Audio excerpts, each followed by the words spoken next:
How do you recover from a cheat meal? Hey, in case you don't know me, my name is Jason Cheney, and that's what we're going to dig into today. So, because I believe we all deserve to be healthy, and we also deserve to be able to eat the foods we love while still having the health that we desire, I want to break down to you how you can actually recover from a cheat meal. So, I'm going to share with you the 2 tips how. The first one is change the wording you're using. Think about it. If you're cheating on something, it's not a good thing. So stop saying I'm gonna have a cheat meal and just say, look, I'm gonna schedule a meal to eat this or that.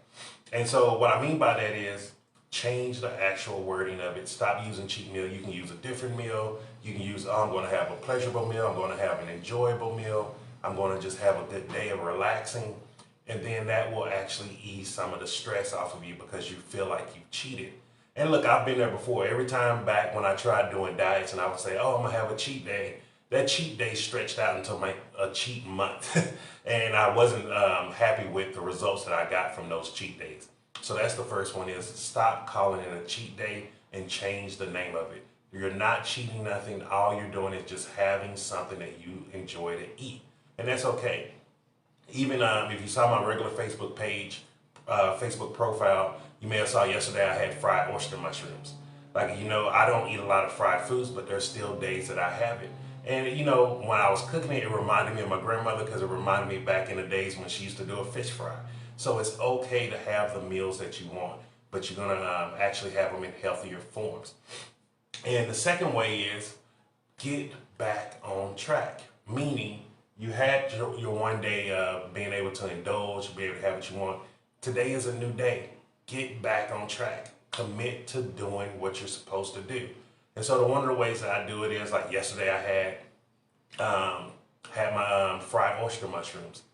One of the things that I do each and every day to accommodate, no matter if I have something that I may not really care for or if I'm eating as strict as I want to, is I drink 120 ounces every morning before I actually start to eat something.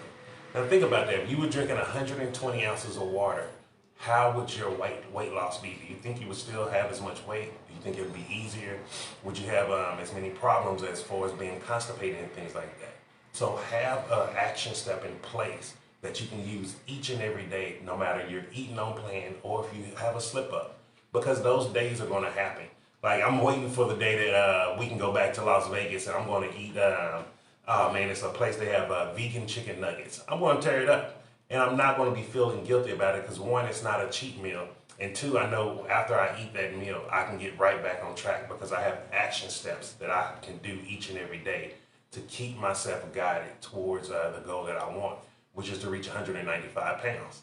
And you can do that too. So I hope that was helpful. And you just remember, use those 2 steps. If you had a cheat meal this weekend, it's okay. First off, don't call it a cheat meal anymore. Just say, look, you had a good time.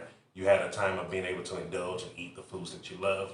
And the second one is have an action step that you can commit to today that you can do. So if that means eat a large salad, drink a smoothie, eat some fruit, have whatever that action step is, because if you have the small action step that you can do, it's going to make you get out of the habit of just going right back to that bad meal and stretching it out like I used to from a one cheat day to a cheat month.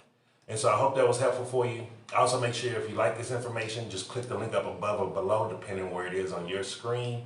And you can join the free Facebook group where I show extra tips and I have a lot of fun things in there to do. Also, I share with you, once a month I share with you, I go for 7 days and I share with you my 7-day jumpstart to supercharge. This is the exact process that I use to actually get off of pain pills. I was able to get off of needing an actual walker. I was also able to get off of using a CPAP machine. And what I do each and every day, I break it down to you to where I break it down from the 7 steps that I use. And that, oh, sorry, it's cold here, so I'm like kind of stuffy. And so with those 7 days, I walk you through each and every step and explain to you, okay, when I did this day, this is what I learned. This day, what it's talking about, this is what I learned, and these are the things that it helped me overcome.